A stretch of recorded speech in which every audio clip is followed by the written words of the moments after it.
Hello students, I am Dr. Tushar and you are watching Tushar Sir Academy. So at last we are reached at the end part of our electron transport chain, जिसमें कि आज हम क्या करने वाले हैं, complex 4 का detail and thorough study करने वाले हैं. ठीक है. 4 उससे पहले एक जनरल व्यू लेते हैं और देखते हैं कि ये कॉम्प्लेक्स 4 है क्या. देन उसके बाद उसके डिटेल पार्ट पर हम जाएंगे. ठीक है. तो कॉम्प्लेक्स 4 को हम कहते हैं साइटोक्रोम सी ऑक्सीडेज. क्या कहते हैं? कॉम्प्लेक्स 4 को हम कहते हैं साइटोक्रोम सी ऑक्सीडेज. अब बात ये आती है कि आप कॉम्प्लेक्स 4 को साइटोक्रोम सी ऑक्सीडेज क्यों कहते हो. ठीक है. तो उसका रीज़न अभी समझ में आ जाएगा. प्रीवियस लेक्चर में हमने देखा था कि जो कॉम्प्लेक्स 3 है वो क्या करता है, साइटोक्रोम सी को इलेक्ट्रॉन डोनेट करता है और जैसे ही साइटोक्रोम सी इस इलेक्ट्रॉन को एक्सेप्ट करता है वो रिलीज हो जाता है कॉम्प्लेक्स 3 से एंड फ्लोट करता हुआ पहुंचता है आपके कॉम्प्लेक्स 4 तक. यहाँ तक की बात हमने की थी किसमें, कॉम्प्लेक्स 3 में. ठीक है. तो देखिए वहाँ पर होता क्या है. तो जैसे ही साइटोक्रोम सी आपके कॉम्प्लेक्स 3 से बाइंड करता है तो कॉम्प्लेक्स 3 क्या काम करता है, कॉम्प्लेक्स 3 यूबिक्विनॉन्स जो आपके होते हैं वहाँ से इलेक्ट्रॉन लेके इस साइटोक्रोम सी को क्या करता है, इलेक्ट्रॉन डोनेट कर देता है. तो डोनेट करने से यहाँ पे क्या होता है, ये जो आपका जो साइटोक्रोम सी है वो क्या होता है, जैसे ही इलेक्ट्रॉन को गेन करता है तो वो क्या होता है, एक रिड्यूस्ड साइटोक्रोम सी में कन्वर्ट हो जाता है. किसमें कन्वर्ट होता है, रिड्यूस्ड साइटोक्रोम सी में. और फिर वो यहाँ से कॉम्प्लेक्स 3 से डिटैच होके आपके माइटोकॉन्ड्रिया के इंटर मेम्ब्रेन स्पेस में फ्लोट करता हुआ अल्टीमेटली पहुंचता है किसके पास, आपके कॉम्प्लेक्स 4 के पास. और उसके बाइंडिंग साइट पे जाके बाइंड कर जाता है, या उसका जो स्पेसिफिक बाइंडिंग साइट होता है साइटोक्रोम सी का, वहाँ पे जाके वो वहाँ से बाइंड कर जाता है. अब यहाँ पे क्या होता है कि ये जो आपका कॉम्प्लेक्स 4 है वो क्या करता है, जो इलेक्ट्रॉन इसने कॉम्प्लेक्स 3 से लिया था साइटोक्रोम सी ने, उस इलेक्ट्रॉन को क्या करता है, साइटोक्रोम सी से एक्सेप्ट कर लेता है और साइटोक्रोम सी को क्या करता है, वो जो रिड्यूस साइटोक्रोम सी था उसको क्या करता है, फिर से ऑक्सीडाइज्ड कर देता है. तो इसका जो फंक्शन है वो क्या है, साइटोक्रोम सी को से इलेक्ट्रॉन को गेन करके उसको ऑक्सीडाइज करने का. इसलिए इस कॉम्प्लेक्स का नाम क्या है, साइटोक्रोम सी ऑक्सीडेज है. इतनी बात समझ में आ गई. अब बात ये आती है कि ये जो कॉम्प्लेक्स 4 है वो साइटोक्रोम सी से इलेक्ट्रॉन लेने के बाद उसका करता क्या है. तो वहाँ पे बात समझने की ये है कि तो ये जो कॉम्प्लेक्स 4 है वो साइटोक्रोम सी से इलेक्ट्रॉन लेने के बाद अल्टीमेटली क्या कहाँ पहुँचा देता है, आपके ऑक्सीजन मॉलिक्यूल्स को पहुँचा देता है. हमने through out electron transport chain में यही पढ़ा है या यही स्टडी किया है कि oxygen is the ultimate acceptor of our high energy electrons. ठीक है. तो ये जो कॉम्प्लेक्स है ये वही कॉम्प्लेक्स है जो अल्टीमेटली क्या करेगा, ऑक्सीजन को इलेक्ट्रॉन डोनेट करने का काम करेगा, जिससे कि ऑक्सीजन अब क्या हो जाएगा, जैसे ही इस कॉम्प्लेक्स से ऑक्सीजन इलेक्ट्रॉन को गेन करेगा ऑक्सीजन रिड्यूस्ड फॉर्म में आ जाएगा और रिड्यूस्ड फॉर्म में ऑक्सीजन फिर अल्टीमेटली क्या करेगा, प्रोटॉन्स को एक्सेप्ट करने के बाद वाटर मॉलिक्यूल में कन्वर्ट हो जाएगा. तो मोटा मोटी ये आपका क्या है, कॉम्प्लेक्स 4 का फंक्शन है कि इलेक्ट्रॉन्स को साइटोक्रोम सी से लेके ऑक्सीजन को दे देना और ऑक्सीजन को रिड्यूस करके अल्टीमेटली वाटर मॉलिक्यूल में कन्वर्ट कर देना. ठीक है.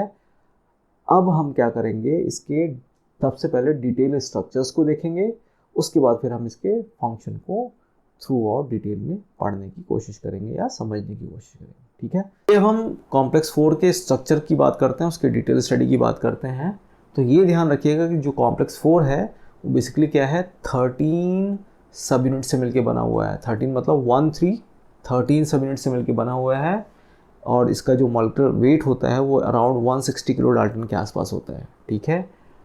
यहाँ पे ध्यान रखिएगा कि आउट ऑफ दीज 13 सब यूनिट्स केवल 3 ही ऐसे सब यूनिट हैं जो क्या करते हैं, क्रूशियल रोल प्ले करते हैं आपके इलेक्ट्रॉन ट्रांसपोर्ट में. जो आपका साइटोक्रोम सी से जो इलेक्ट्रॉन आपके कॉम्प्लेक्स 4 के पास आता है उस इलेक्ट्रॉन को ट्रांसपोर्ट करने का काम केवल क्या करते हैं, आपके इन 13 में से केवल ओनली 3 सब यूनिट्स ही करते हैं. अब बात आती है कि इन 3 सब यूनिट में ऐसा क्या खासियत है, ऐसी क्या स्पेशलिटी है जो कि ये काम कर पा रहे हैं. तो यहाँ पे जो रीज़न है वो रीज़न ये है कि इनके पास एग्जिस्ट करते हैं प्रोस्थेटिक ग्रुप्स. और हमने प्रीवियस लेक्चर्स में या एक स्पेसिफिकली मैंने एक डेडिकेटेड लेक्चर बनाया हुआ है प्रोस्थेटिक ग्रुप्स का रोल इलेक्ट्रॉन ट्रांसपोर्ट चेन में, जिसमें हमने ये बात की थी कि इलेक्ट्रॉन जो रन करते हैं वो किस में रन करते हैं, आपके प्रोस्थेटिक ग्रुप्स में रन करते हैं, ना कि आपके कॉम्प्लेक्सेस के प्रोटीन में। ये प्रोटीन केवल क्या काम करते हैं, ये प्रोटीन केवल क्या करते हैं, इन प्रोस्थेटिक ग्रुप्स को एक क्लोज प्रॉक्सिमिटी में ले आते हैं ताकि आपके इलेक्ट्रॉन्स ईजिली जंप कर पाएँ और अल्टीमेटली आपका जो अल्टीमेट जो एम है इस इलेक्ट्रॉन को कहाँ तक पहुँचाने का, ऑक्सीजन तक पहुँचाने का, वहाँ तक ये काम हो पाए। ठीक है, तो ये देखिए इन सब यूनिट्स के पास क्या प्रोस्थेटिक ग्रुप है, तो ऑब्वियस सी बात है अगर प्रोस्थेटिक ग्रुप है तो वहाँ पे इलेक्ट्रॉन ईजिली क्या कर पाएंगे, प्रोस्थेटिक ग्रुप से जंप करते हुए अल्टीमेटली कहाँ पहुँचेंगे, आपके ऑक्सीजन मॉलिक्यूल तक पहुँच सकते हैं। ठीक है, अब देख लेते हैं कि ये कौन कौन से प्रोस्थेटिक ग्रुप्स एग्जिस्ट करते हैं। तो यहाँ पे ध्यान रखिएगा कि इस पूरे कॉम्प्लेक्स में बेसिकली 4 मेजर प्रोस्थेटिक ग्रुप्स हैं जो कि इलेक्ट्रॉन ट्रांसपोर्ट करने का काम करते हैं। पहला तो हो गया आपका 2 कॉपर एटम एग्जिस्ट करते हैं जो कि सब यूनिट 2 में होता है। ठीक है, जिसको हम बायन्यूक्लिएटेड कॉपर सेंटर कहते हैं। ठीक है, सेकंड जो है आपका हीम ए, थर्ड है आपका हीम A3 एंड जो फोर्थ है वो क्या है, फिर से एक कॉपर एटम है। ठीक है, और ये तीनों जो आपके प्रोस्थेटिक ग्रुप है, haem A, haem A3 and haem copper B, ये तीनों आपके क्या होते हैं, आपके सब यूनिट 1 में एग्जिस्ट करते हैं। कहाँ पे एग्जिस्ट करते हैं, सब यूनिट 1 में। तो टोटल 4 प्रोस्थेटिक ग्रुप होते हैं जिसमें से एक कॉपर सेंटर आपका सब यूनिट 2 में है, एक कॉपर आपका सब यूनिट 1 में है, उसके अलावा हीम ए और हीम A3 भी क्या होते हैं, आपके सब यूनिट 1 में होते हैं। अब बात यहाँ पे आती है कि सब यूनिट 1 में भी प्रोस्थेटिक ग्रुप है, सब यूनिट 2 में भी प्रोस्थेटिक ग्रुप है, और उनसे इलेक्ट्रॉन रन करता हुआ अल्टीमेटली आपके ऑक्सीजन तक पहुँच जाएगा। सब यूनिट 3 की हमने बात की तो यहाँ पे तो कोई भी प्रोस्थेटिक ग्रुप नहीं है, तो ये कैसे यहाँ पे क्रूशियल रोल प्ले कर रहा है इलेक्ट्रॉन रन करवाने में। तो यहाँ पे ध्यान रखिएगा कि जब भी इलेक्ट्रॉन रन होता है एक प्रोस्थेटिक ग्रुप से दूसरे प्रोस्थेटिक ग्रुप में, तो उसकी वजह से क्या होता है, उन सब यूनिट्स का या वहाँ के सराउंडिंग स्ट्रक्चर का क्या होता है, कन्फर्मेशन चेंज होने लग जाता है। तो उस कन्फर्मेशन को चेंज होने से या उसको स्टेबलाइज करने का काम कौन करता है, आपका सब यूनिट 3 करता है। इस वजह से सब यूनिट 3 भी क्या करता है, एक क्रूशियल रोल प्ले कर रहा है किसमें, इलेक्ट्रॉन ट्रांसपोर्ट में। इतनी बात समझ में आ गई। तो ये था आपका स्ट्रक्चरल डिटेल कॉम्प्लेक्स 4 का। इसके बाद हम देखेंगे इसके फंक्शनल डिटेल को और थॉरो स्टडी करेंगे कि कैसे एक साइटोक्रोम C से इलेक्ट्रॉन अल्टीमेटली ऑक्सीजन तक पहुंचता है और ऑक्सीजन रिड्यूस होता है, और कैसे रिड्यूस होने के बाद ऑक्सीजन क्या होता है, वाटर मॉलिक्यूल में कन्वर्ट होता है। ठीक है, तो चलिए अब हम कॉम्प्लेक्स 4 के फंक्शन को डिटेल में देखते हैं। तो कोर कॉन्सेप्ट तो आपको समझ में आ गया है। कोर कॉन्सेप्ट क्या है कि साइटोक्रोम C से, जो रिड्यूस साइटोक्रोम C है, वहाँ से इलेक्ट्रॉन को लेना और उसको फिर क्या करना, ऑक्सीजन मॉलिक्यूल को दे देना, और जिससे कि ऑक्सीजन मॉलिक्यूल रिड्यूस्ड होकर वाटर मॉलिक्यूल में कन्वर्ट हो जाए। ये बात समझिए, ये तो आपका कोर कॉन्सेप्ट था। ठीक है, कैसे इलेक्ट्रॉन फ्लो करते हुए ऑक्सीजन तक पहुंचते हैं। इसके अलावा आपको ये ध्यान भी देना पड़ेगा ये इलेक्ट्रॉन्स आ कहाँ से रहे हैं। तो इलेक्ट्रॉन्स आ कहाँ से रहे हैं, इलेक्ट्रॉन्स आ रहे हैं आपके NADH एंड FADH2। ठीक है, सिट्रिक एसिड साइकिल में हमने पढ़ा था कि सिट्रिक एसिड साइकिल में number of NADH and FADH2 molecules का फॉर्मेशन होता है जो कि स्टोर करके रखते हैं हाई एनर्जी इलेक्ट्रॉन्स को, और जैसे ही वो इलेक्ट्रॉन ट्रांसपोर्ट चेन में आते हैं तो वो अपने हाई एनर्जी इलेक्ट्रॉन्स को इलेक्ट्रॉन ट्रांसपोर्ट चेन सिस्टम में रिलीज़ करते हैं, और फिर ये इलेक्ट्रॉन अल्टीमेटली कहाँ तक पहुँचते हैं, आपके ऑक्सीजन मॉलिक्यूल तक पहुँचते हैं। तो ये भी ध्यान रखना है कि source of these electrons are आपके NADH एंड FADH2 हैं, जहाँ से आपने इन इलेक्ट्रॉन्स को लिया है ऑक्सीजन को रिड्यूस करने के लिए। ठीक है, तो चलिए अब हम बात करते हैं उस ट्रांसपोर्ट रूट की जिसके थ्रू कॉम्प्लेक्स 4 में आपका इलेक्ट्रॉन रन करता है। ठीक है, तो देखिए सबसे पहले आपका जो cytochrome C, reduce cytochrome C है, वो क्या करता है, आपके कॉम्प्लेक्स 4 के जो आपका बायन्यूक्लिएटेड कॉपर सेंटर है कॉपर A का, उसको इलेक्ट्रॉन डोनेट करता है।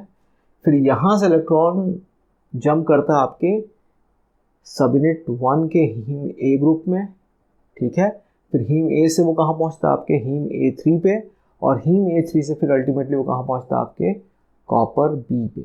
और देन उसके बाद क्या होता है, ये दोनों मिलके haem A3 and copper B मिलके क्या करते हैं, ऑक्सीजन को इलेक्ट्रॉन डोनेट करके उसको रिड्यूस करने का काम करते हैं, और अल्टीमेटली इसके बाद क्या होता है, वाटर मॉलिक्यूल का फॉर्मेशन होता है।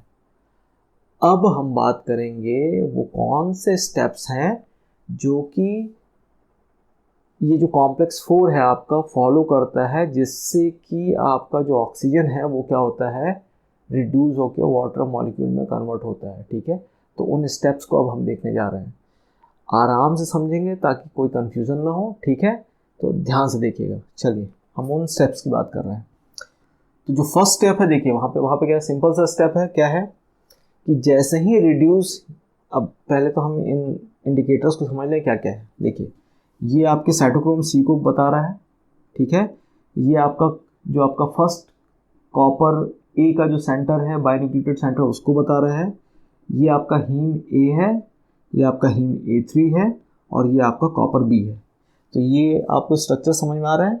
पहला साइटोक्रोम सी, फिर उसके बाद ये आपका कॉम्प्लेक्स 4 है, उसमें जो सबसे पहले इलेक्ट्रॉन जाता है किसको जाता है, आपके कॉपर ए सेंटर को जाता है, वो है। फिर उसके बाद किसके पास जाता है, आपके हीम ए के पास जाता है, देन हीम A3 के पास जाता है, उसके बाद आपके कॉपर बी के पास जाता है, ठीक है? तो ये उसको शो कर रहे हैं यहाँ पे इस डायग्राम में, ठीक है? तो ये देखिए पहला स्टेप क्या है, जैसे ही रिड्यूस साइटोक्रोम सी आपके कॉम्प्लेक्स 4 के जो उसका बाइंडिंग साइट होगा वहाँ पे आके बाइंड करेगा, तो वो सबसे पहले इलेक्ट्रॉन किसको देगा, आपके कॉपर ए सेंटर को। फिर वहाँ से इलेक्ट्रॉन पास होता हुआ कहाँ जाएगा, आपके हीम ए पे, देन हीम ए के बाद फिर वो कहाँ जाएगा, आपके हीम A3 पे, और हीम A3 से फिर वो कहाँ चला जाएगा, आपके कॉपर बी के पास। और यहाँ पे देखिएगा इनका स्टेज क्या है, किस कंडीशन में एग्जिस्ट कर रहे हैं। तो यहाँ पे देखिए हीम A3 पे जो आयरन एग्जिस्ट करता है वो आपके Fe3+ फॉर्म में एग्जिस्ट करता है, ठीक है? फेरिक कंडीशन में एग्जिस्ट कर रहा है। और जो यहाँ पे जो कॉपर बी है वो क्यूप्रिक कंडीशन में Cu2+ के फॉर्म में एग्जिस्ट करता है, और यहाँ पे जो आयरन है वो क्या है, Fe3+ के फॉर्म में।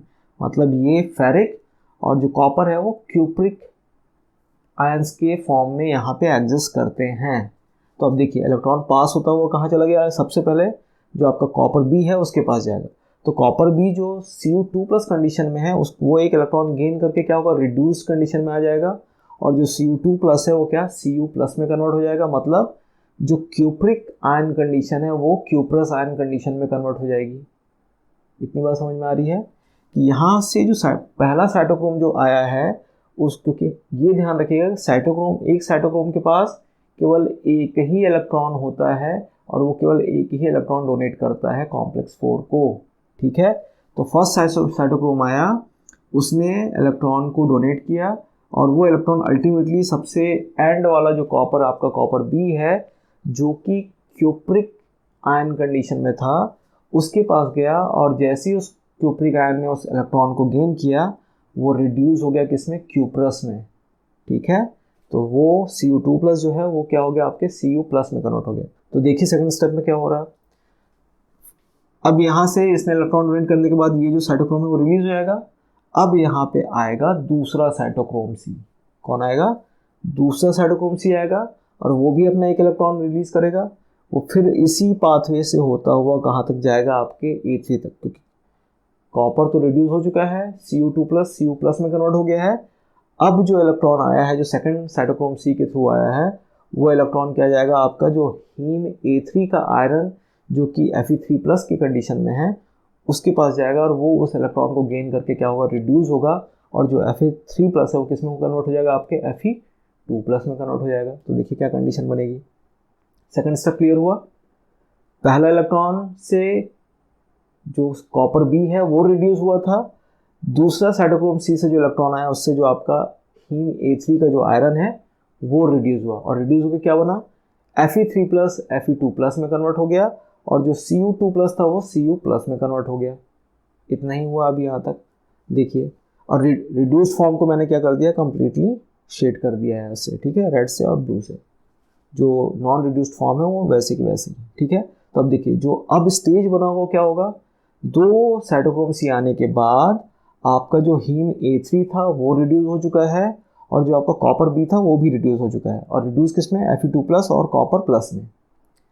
अब इसके बाद क्या होगा, जैसे ही ये कंडीशन बनती है तो उससे क्या होता है, कंफर्मेशन चेंज होता है, और वो प्रोवाइड करता है जो आपका ऑक्सीजन मॉलिक्यूल है उसको बाइंड करने के लिए किसमें, कॉम्प्लेक्स 4 में, और स्पेसिफिकली किसके साथ, आपके जो हीम A3 है उसके साथ, ठीक है। तो अब इसके बाद जब ये कंडीशन क्रिएट हो जाएगी तो ऑक्सीजन मॉलिक्यूल क्या करेगा, आपके जो ये आपका हीम A3 था उसके साथ बाइंड कर जाएगा, ठीक है। ये हुआ आपका स्टेप 3 में। अब स्टेप 4 में क्या होगा देखिए, जब ये दोनों क्लोज प्रॉक्सिमिटी में है, क्योंकि ये भी क्या है, ये दोनों रिएक्शन, क्योंकि ऑक्सीजन को रिड्यूस करने में कौन कौन से प्रोस्टेटिक ग्रुप पार्टिसिपेट करते हैं, एक तो आपका हीम A3 और कॉपर B, ठीक है। तो देखिए पहले ये जो ऑक्सीजन मॉलिक्यूल है वो आयरन के साथ रिएक्शन करेगा हीम A3 के, उसके बाद फिर क्या होगा, ये ऑक्सीजन के साथ रिएक्शन करके ये ऑक्सीजन क्या करेगा, आपके ये जो आपका कॉपर B था उसके साथ भी बाइंड कर जाएगा और अल्टीमेटली एक ब्रिज जैसा स्ट्रक्चर बन जाएगा जिसको हम बोलते हैं पर ऑक्साइड ब्रिज। यहाँ पे जो आपका हीम A3 है और जो कॉपर B है उनके बीच में ऑक्सीजन एग्जिस्ट करता है और वो दोनों के साथ इंटरेक्ट करके क्या करता है, एक ब्रिज का फॉर्मेशन करता है जिसको हम बोलते हैं पर ऑक्साइड ब्रिज। क्या, पर ऑक्साइड ब्रिज का फॉर्मेशन होता है।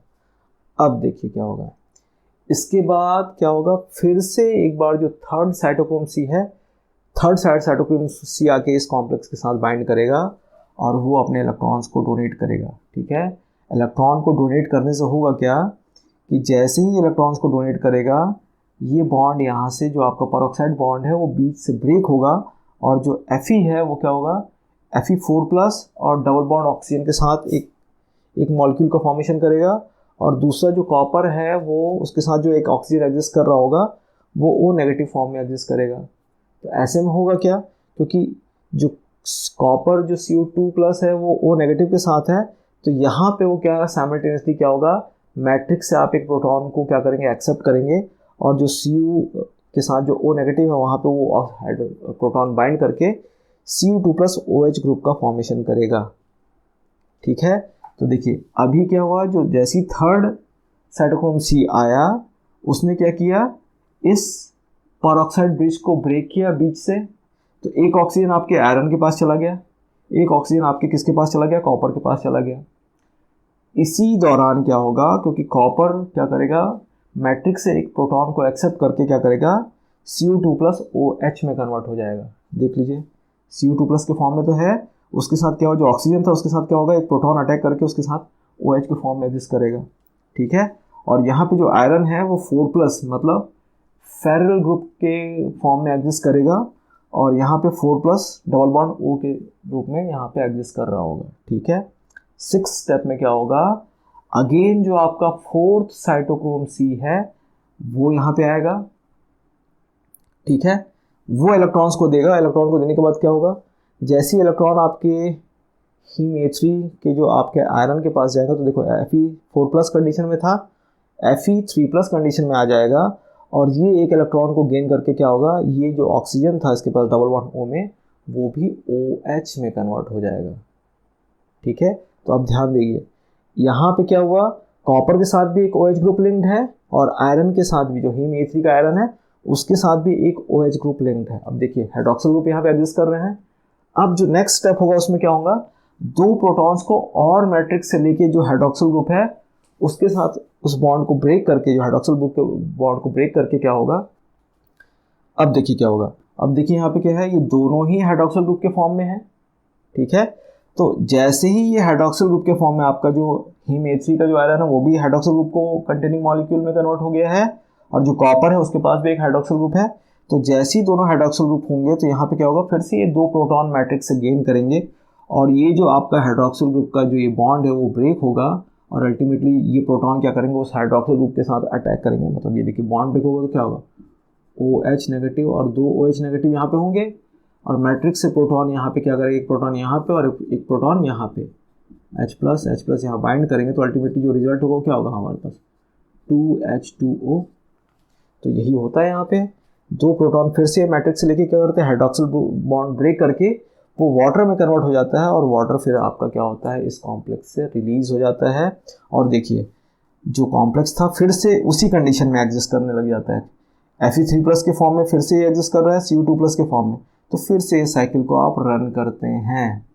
ये बात समझ में आ रही है कि कैसे एक ऑक्सीजन मॉलिक्यूल वाटर मॉलिक्यूल में कन्वर्ट होता है। अब यहाँ पे ध्यान दीजिएगा कि कई बुक्स में कई बार आप देखेंगे कि 2 प्रोटॉन्स पंप की का कॉन्सेप्ट आता है। अभी हम प्रोटॉन पंपिंग की बात नहीं कर रहे हैं, यहाँ पे तो केवल अभी क्या हुआ है कि ये जो 4 प्रोटॉन जो यहाँ पे पार्टिसिपेट कर रहे हैं ये केवल क्या कर रहे हैं, वाटर मॉलिक्यूल बनाने के रिएक्शन में पार्टिसिपेट कर रहे हैं। ये क्या कर रहे हैं, ये इंटरेक्ट कर रहे हैं आयरन, कॉपर और ऑक्सीजन मॉलिक्यूल से, और उसको अल्टीमेटली जो ऑक्सीजन है उसको क्या वाटर में कन्वर्ट करने का काम कर रहे हैं ये 4 प्रोटॉन। ठीक है, तो यहाँ पे ये ध्यान रखिएगा कि अगर हम इसका कंक्लूजन निकालें तो यहाँ पे क्या हो रहा है कि एक ऑक्सीजन मॉलिक्यूल को रिड्यूस करने के लिए हमको क्या चाहिए, देखिए एक ऑक्सीजन मॉलिक्यूल को या 1 ऑक्सीजन मॉलिक्यूल को रिड्यूस करने के लिए हमको कितने 4 साइटोक्रोम लग रहे हैं। उसके अलावा उसी ऑक्सीजन मॉलिक्यूल को रिड्यूस करने के लिए हम 4 प्रोटॉन को भी क्या मैट्रिक्स से ले रहे हैं ताकि हम उस ऑक्सीजन को वाटर मॉलिक्यूल में कन्वर्ट कर पाएँ। ठीक है, उसके अलावा एक ऑक्सीजन मॉलिक्यूल से हमको कितने वाटर मॉलिक्यूल मिल रहे हैं, 2 वाटर मॉलिक्यूल मिल रहे हैं। इतनी बात ध्यान में आ रही है। 4 साइटोक्रोम यूज हो रहे हैं, 2 प्रोटॉन यहाँ पे, 2 प्रोटॉन यहाँ पे, 4 प्रोटॉन यूज हो रहे हैं एक ऑक्सीजन मॉलिक्यूल को 2 मॉलिक्यूल ऑफ वाटर में कन्वर्ट करने में। ठीक है, ये था आपका रिएक्शन मैकेनिज्म कि कैसे साइटोक्रोम्स अपने इलेक्ट्रॉन को डोनेट करते हुए आयरन, जो आपका हीम A3 का आयरन है और जो कॉपर B है उसके साथ ऑक्सीजन को रिएक्ट करवाते हैं, और कैसे वो ऑक्सीजन फिर वो क्या होता है आपका पहले परऑक्साइड ब्रिज का फॉर्मेशन करता है, फिर थर्ड साइटोक्रोम आके उस परऑक्साइड ब्रिज को ब्रेक करता है, एंड फिर हाइड्रोक्सिल ग्रुप्स का फॉर्मेशन होता है। फोर्थ साइटोक्रोम जो आता है वो क्या करता है, जो हीम A3 उसके साथ हाइड्रोक्सिल ग्रुप का फॉर्मेशन करवाने में हेल्प करता है, और अल्टीमेटली फिर 2 प्रोटॉन इस हाइड्रोक्सिल ग्रुप को ब्रेक करते हैं, और एक प्रोटॉन एक हाइड्रोक्सिल ग्रुप के साथ मिलकर वाटर मॉलिक्यूल बनाता है, और जो दूसरा प्रोटॉन है वो दूसरे हाइड्रोक्सिल ग्रुप के साथ मिलकर एक वाटर मॉलिक्यूल बनाता है। तो अल्टीमेटली 2 वाटर मॉलिक्यूल यहाँ पे मिलते हैं। ठीक है, तो ये था आपके स्टेप्स, टोटल 8 स्टेप्स में क्या होता है आपका ऑक्सीजन मॉलिक्यूल वाटर मॉलिक्यूल में कन्वर्ट हो जाता है।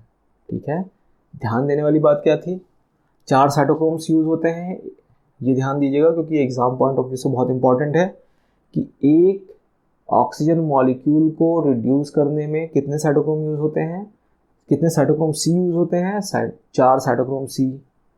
और वाटर का तो आपको पता ही है, जब एक ऑक्सीजन मॉलिक्यूल है तो आपको 4 प्रोटॉन लगेंगे उस ऑक्सीजन मॉलिक्यूल को रिड्यूस करने में, और जिससे कि आपके 2 वाटर मॉलिक्यूल मिलके बनते हैं।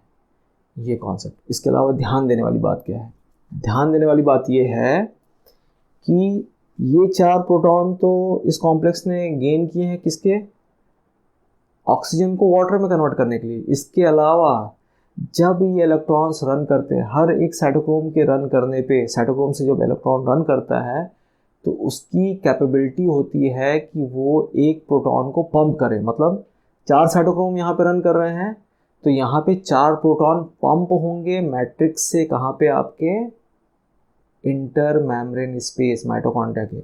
ये 4 प्रोटॉन को भूल जाइए, ये तो रिएक्शन में पार्टिसिपेट कर रहे हैं। इसके अलावा जब जब साइटोक्रोम अपने इलेक्ट्रॉन को ट्रांसपोर्ट करता है, यहाँ पे कितने साइटोक्रोम यहाँ पे इलेक्ट्रॉन को ट्रांसपोर्ट कर रहे हैं, 4 साइटोक्रोम। तो इसका मतलब क्या है, जब जब इलेक्ट्रॉन ट्रांसपोर्ट होगा तब तब एक एक प्रोटॉन क्या होगा आपका पंप होगा इंटर मेम्ब्रेन मैट्रिक्स से आपके इंटर मेम्ब्रेन स्पेस में।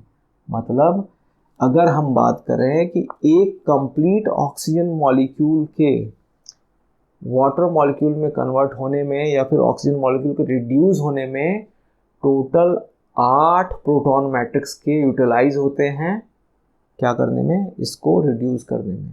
4 तो ऑक्सीजन को वाटर में कन्वर्ट करने में लग जाते हैं, और 4 जो होते हैं वो क्या होते हैं, मैट्रिक्स से पंप होके कहाँ पहुँचते हैं, आपके इंटर मेम्ब्रेन स्पेस में, किसके, माइटोकॉन्ड्रिया में। ठीक है, इतनी बात समझ में आ गई। अब यहाँ पे ध्यान दीजिएगा कि कई बुक्स आपको मिलेंगे जिसमें आपको क्या होगा, रिएक्शन मैकेनिज्म जब आपको दिखाएगा तो ऐसे दिखाएगा। देखिए 2-3 तरीके से रिएक्शन मैकेनिज्म लिखा जाता है। एक तो हो गया क्या, साइटोक्रोम C आपका रिड्यूस्ड है plus 4H+ ions plus oxygen molecule gives, ये आपका क्या हो गया, कॉम्प्लेक्स 4। ठीक है, तो ये जो साइटोक्रोम है वो क्या हो गया होगा, आपका साइटोक्रोम ऑक्सीडाइज हो चुका होगा क्योंकि इलेक्ट्रॉन डोनेट कर चुका होगा, और उसके बाद जो ऑक्सीजन है वो क्या करेगा, 2 वाटर मॉलिक्यूल का फॉर्मेशन कर देगा। तो ये आपका एक रिएक्शन हो गया।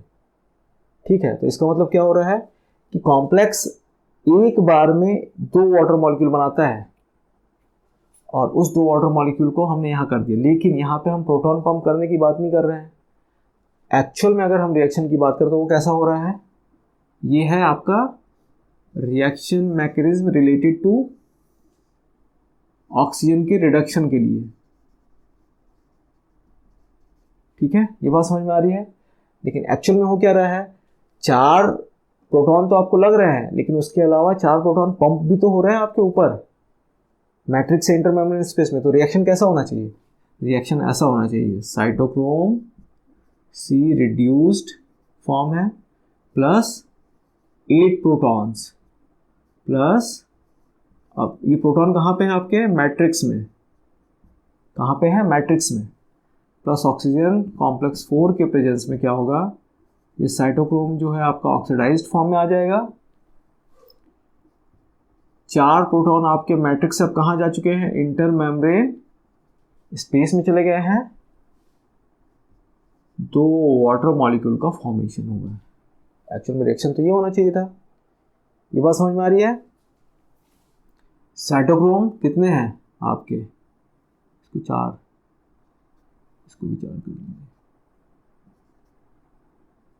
ठीक, 4 साइटोक्रोम रिड्यूस्ड फॉर्म के, 4 साइटोक्रोम ऑक्सीडाइज्ड फॉर्म में कन्वर्ट हो जाते हैं।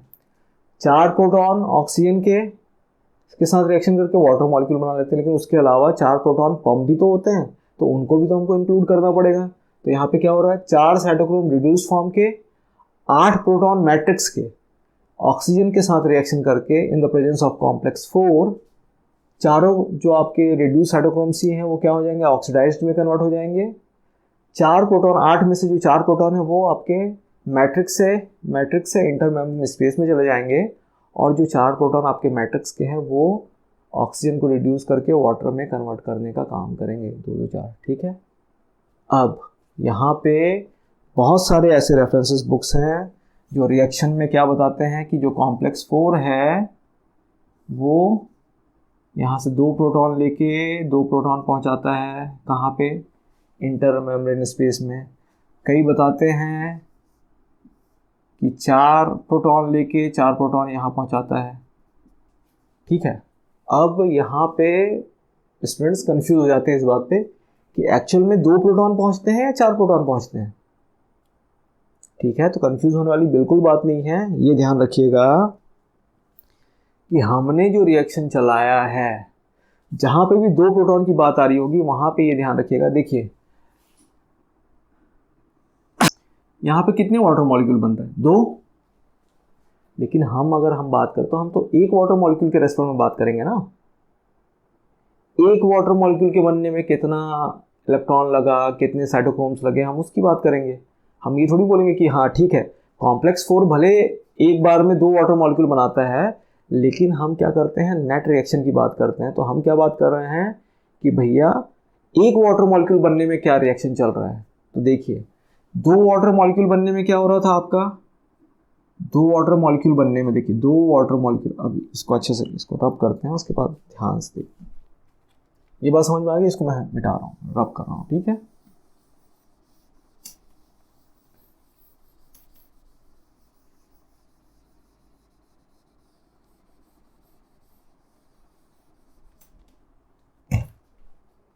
चलिए अब हम बात करते हैं। देखिए 2 वाटर मॉलिक्यूल बनाने में हमको क्या लग रहा था, 8 प्रोटॉन्स लग रहे थे प्लस 4 साइटोक्रोम सी लग रहे थे, इतना हो रहा था।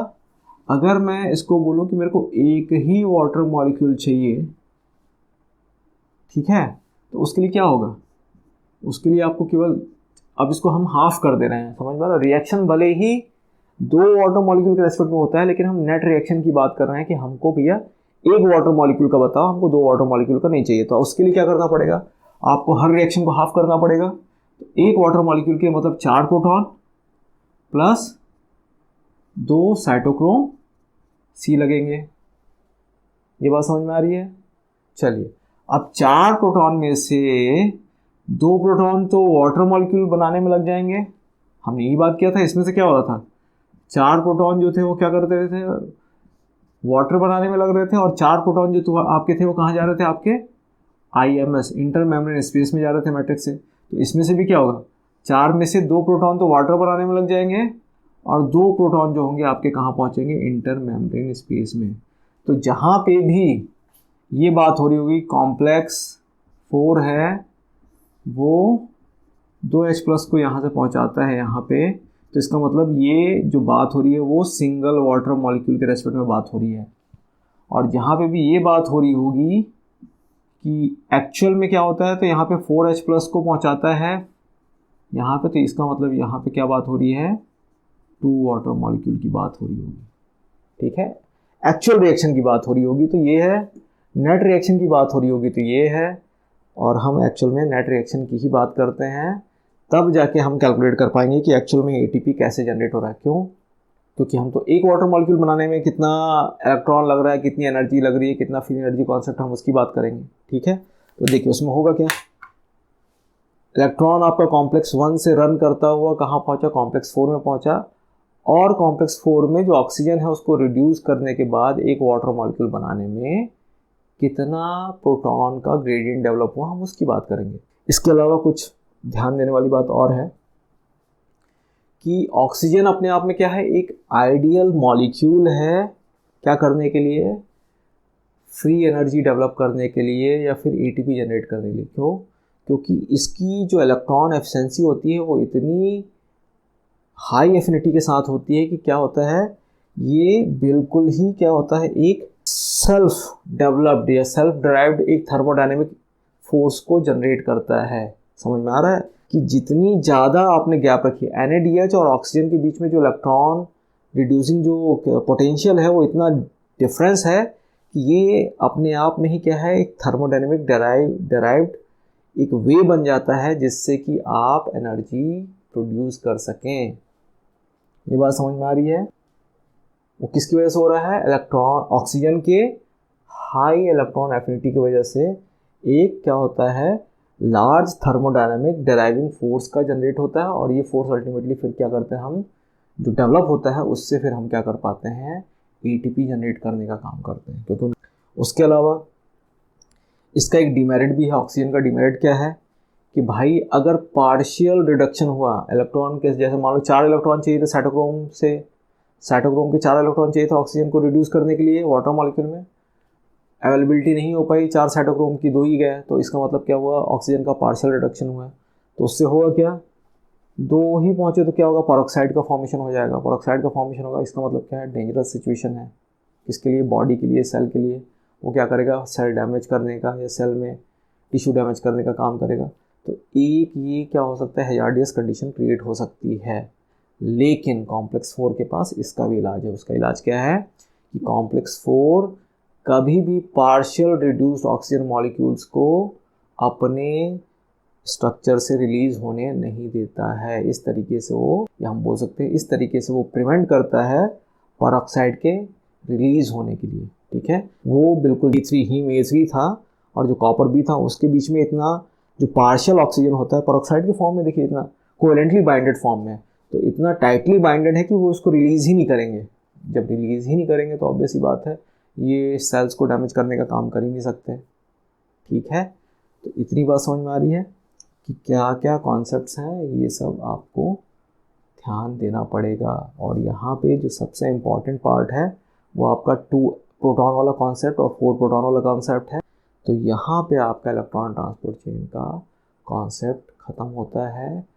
इसके बाद हम जो स्टडी करेंगे, अब हम बात करेंगे जो कपल्ड प्रोटीन है ATP सिंथेज। इस प्रोटॉन ग्रेडियंट आपने इलेक्ट्रॉन ट्रांसपोर्ट चेन में बनाया है, उसके साथ ही ये जो आपका इलेक्ट्रॉन ATP सिंथेज है वो क्या है, कपल्ड है। तो इस ग्रेडियंट का फ़ायदा उठाने का काम कौन करेगा, आपका ATP सिंथेज करेगा। और जैसे ही प्रोटॉन आपके इस ATP सिंथेज के थ्रू आपके फिर से डाउन ग्रेडियंट मूव करेंगे हायर टू लोअर कंसंट्रेशन, तो उस कंडीशन में फिर ATP का जनरेशन होता है। और वो कैसे होता है उसको हम नेक्स्ट लेक्चर में देखेंगे। ATP सिंथेज के बेसिस पे हम उसको स्टडी करने की कोशिश करेंगे। आज का लेक्चर यहीं पे ख़त्म होता है। तो चलिए आज के लिए बस इतना ही। नेक्स्ट लेक्चर में ATP सिंथेज को देखेंगे। तब तक के लिए have a nice day, good luck.